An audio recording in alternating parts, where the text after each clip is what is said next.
What we're looking at in this video is a thing called pseudocode. And what pseudocode is it's like programming code, but we're just trying to get the main points of the algorithm across. It's not going to necessarily have every bit of syntax correct. So, and equally the words which you use, they don't have to be perfect, they just have to be understood by another person. So your pseudocode might look almost identical to a programming language like Python or C or Java or BASIC. It might look much closer to English, just step by step, what in English would you get the computer to do? And so what we're going to do, because you can convert between flow diagrams and pseudocode and real code, what we're going to do is we're going to look at the flow diagrams which we've already used, and we're going to put those into pseudocode. And in pseudocode, we don't use any of the symbols. And remember, we're just using something which looks a bit like a language, a computer language, or it could be fairly close to English. And it should be understood by anyone, no matter what programming language they use. They should be able to understand what you're writing. And so the first one here, we've got two numbers we're inputting, adding them together and printing the result. And so what we're going to do, first of all, we're going to use the word start. We could use begin. You don't even have to put a word, in fact, in pseudocode. And the next thing which we're going to do is input A and input B. So notice that we're not using any of the symbols here. So input A and input B, and then we're going to get a result, which is going to be assign the value of A plus B. And notice here, if you know any other languages yet, then you'll know that normally we have to set up a variable to use it. Well, in pseudocode, we don't need to. We know that a programmer is going to know to do that in their language, so they'll understand what this means. And then we're going to print the result, and then we'll end or finish the program.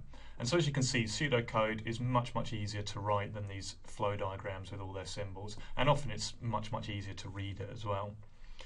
Then we want to look at the second one here. So this is working out the bigger of two numbers, and so we're going to write the pseudocode for that. So we're going to start our program off. Then we're going to input both A and B. Then we're going to ask a question. So if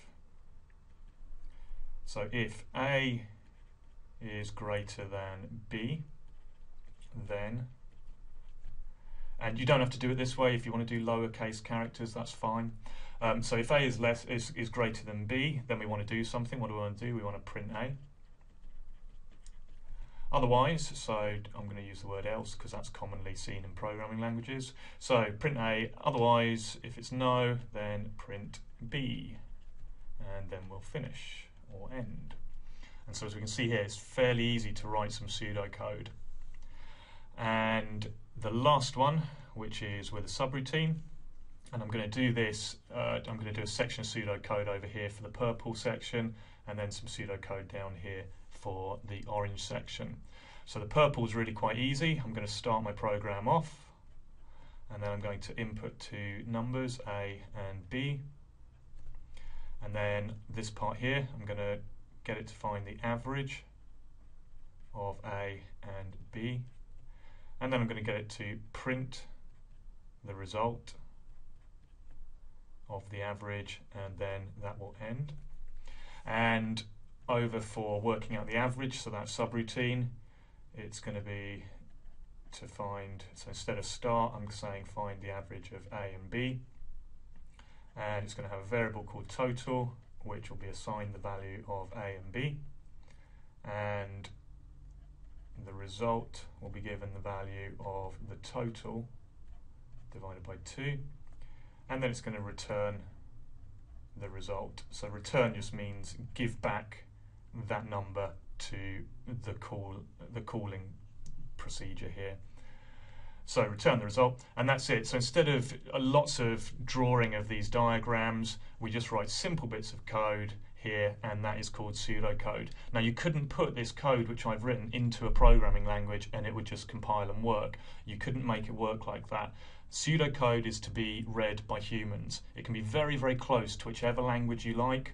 If you don't know a language or you can't remember a bit of a language, just write the English, because pseudocode is just there to be read and understood by human beings. And as long as it can be understood by any programmer, then it's perfectly okay as pseudocode. Normally though, we don't assign things, and we might write a lot more English to explain how something's working.